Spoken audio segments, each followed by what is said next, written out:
Hey guys, welcome back to Middle Class Reactions. Do excuse the mess here behind me. As most of y'all know, I've been getting moved into a new house. And this is just some of the leftover crap I haven't gotten unpacked yet. So please excuse the mess. No, it's been a while since I've put anything out, but wanted to get this out real quick. Seems like the Gaza and Israel, or the Hamas-Israel ceasefire is already pretty much over. Israel struck Hamas last week. Well, they struck Gaza City. They didn't really strike Hamas. They killed more civilians, like per usual. And then they did it again today. So it seems like the ceasefire is already over. Let's get some details. I'm going to give you thoughts. But we all kind of knew this wouldn't last long, so no real surprise. But let's take a look. We have breaking news. Israeli Prime Minister Benjamin Netanyahu is ordering powerful new strikes on Gaza. This comes just 2 weeks after Hamas released the remaining living hostages as part of a ceasefire agreement. But tensions over the delayed return of dead hostages remains have escalated ever since. ABC's Patrick Reevell and ABC News national security and defense analyst Mick Mulroy are here with more on this. Patrick, what's the latest? Hi, Dan. Yeah, as you say, just in the last few minutes, Israel's Prime Minister's office says that Prime Minister Benjamin Netanyahu has ordered immediate and powerful strikes on the Gaza Strip. It follows a meeting that he had called to discuss growing frustration from Israel over what it believes are repeated violations of the ceasefire. And the context, as you say, is this frustration and controversy around the return of the remains of deceased hostages. For those of y'all who don't know, this camera angle that's being looked at here, that's looking out into what would be the Gaza Strip from the Israeli side. So that's looking out into the Gaza Strip. As you can see, pretty much all the power's been knocked out. There's a few sporadic here, here, but it's pretty much gone. This is looking into what would be Gaza. Overnight, Israel has accused Hamas of trying to basically pretend to return the bodies of one of the hostages. They say that tests show that the remains of what was supposed to be a 13th deceased hostage instead belonged to the body of a hostage who was already returned. Israel saying that Hamas is basically violating the ceasefire by failing to swiftly return the bodies that it is holding. We've also heard reports from Israeli media. So I'm going to pause on that. Let's just think about that for a second. Israel is saying Hamas is slow rolling, giving back the remains of not live hostages, remains of dead hostages. And because of that, they're striking civilians. Because that makes just a whole lot of sense. Now, they haven't came out and said outright that they're striking civilians. What they say is, oh, we're going to strike Gaza City. What are you there, in fact, doing? You were killing civilians. Media today that Israeli troops have come under some small arms fire from inside the Gaza Strip. So clearly, this gives concern that we might be seeing this ceasefire starting to show severe strain. But we should note that this is not the first time that Israel has ordered and then carried out intense strikes amid claims of violations of the ceasefire. Just last week, it launched 120 strikes on Gaza, again in response to what it saw as Hamas's failure to hand over bodies of deceased hostages. The U.S. clearly previously has been trying to hold this ceasefire together, has been urging Israel not to strike and pull it apart. I think we'll probably see the Trump administration now try to encourage Israel to keep. Just look at that. And just look at that insanity. Blocks. Just gone. That's actually crazy to see. This limited, but clearly this is going to need more mediation, and it shows again how.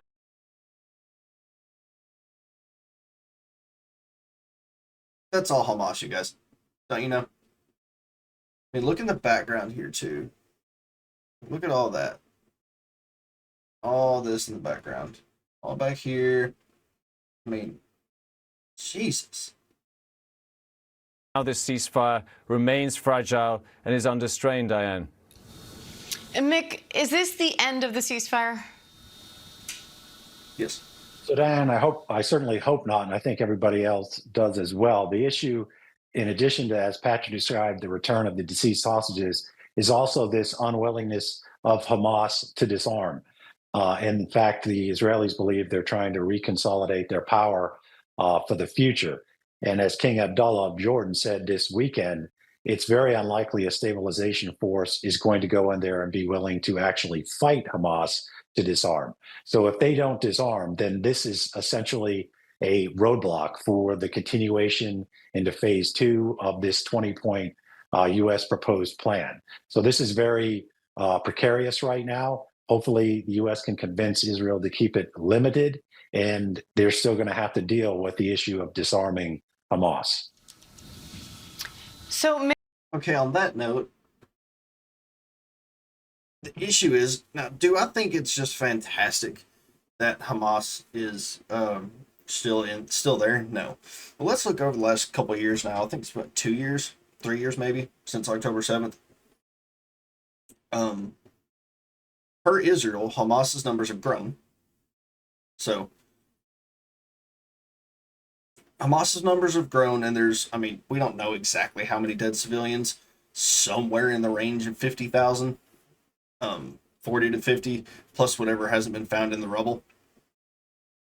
We'll call it 40,000. Just for argument's sake. Israel's been okay killing 40,000 civilians in the last 2 years, and the enemy that they said they were fighting, Hamas, has grown. Why do you think that is? When you kill enough families and you kill enough kids, what are you going to do? I know, like me personally, if my family was killed in a drone strike or by some soldier somewhere, I'm going to go find the most radical group that's going to fight those guys, and I'm going to go join them. And what do you expect?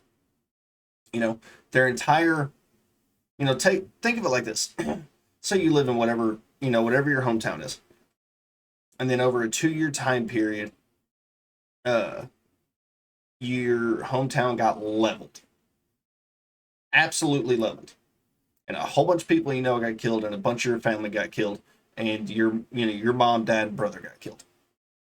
What are you going to do? You're going to go join the most radical, absolute, insane group that there is, who's saying, hey, we're going to go fight back against these guys. That's what you're going to do. That's what I do. So this whole, we can't have Hamas. I don't want Hamas in charge of anything. I don't want Netanyahu in charge of anything, but that's not reality. So,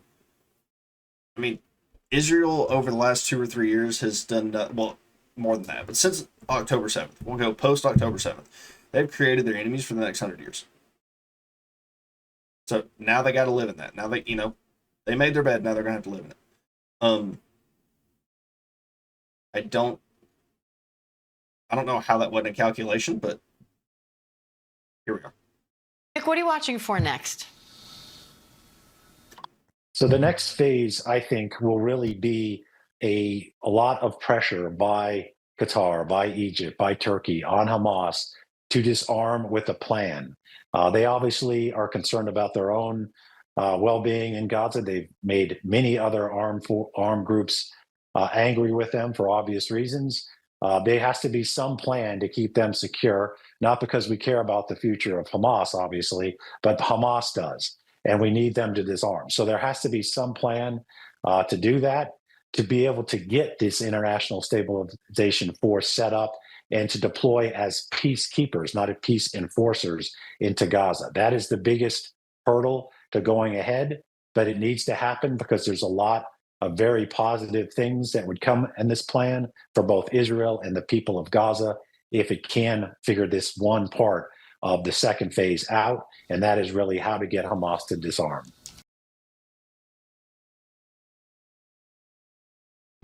So here's the thing, guys. You're not going to have Hamas disarm. It's just not going to happen. So now what? Do we just throw away the ceasefire and let Israel keep bombing the absolute piss out of Gaza and the West Bank? Like, what's going to happen now? Because Hamas is a terrorist group. Israel is a terrorist nation. My vote is that we pull out and let them kill each other. The only reason that Israel hadn't been invaded by other countries around them is because the U.S. pays them billions of dollars a year in the Abraham Accords to not do that. If it wasn't for that, they would have already taken over. It's just what it is. It's the reality of it. I don't know. We're gonna see. See, the odd thing with this one is that Trump has a lot of capital put in because he's been pushing the narrative. Oh, this is the greatest ceasefire ever. This hadn't been done in thousands of years. Yada yada yada. Well, now is that Israel is hurting that narrative because, like Israel or not, if you come from a pro-Israel point of view, like them or not, most of the world is against them at this point. And I'm not saying Jewish people. I mean, most of the world is against the state, like the government of Israel, not Jewish people. And why is that? It's because there's been a mass, call it whatever you want, call it genocide or whatever. There's been a mass slaughter of innocent civilians. And people are sick of it because Israel thinks they have this green light to go do whatever they want. I mean, look, they literally bombed the negotiators in Qatar. A way bigger ally to America than Israel is. I mean, we actually have military bases in Qatar. The biggest military base is in Qatar. We don't have Jack Diddley in Israel. So it's going to be interesting. Trump's got a lot more capital invested into this ceasefire. So I'm going to be curious to see what he does. But we're going to see. I'm going to keep y'all updated. Yeah, like, share, subscribe. Thanks for tuning in. I'll catch y'all next time.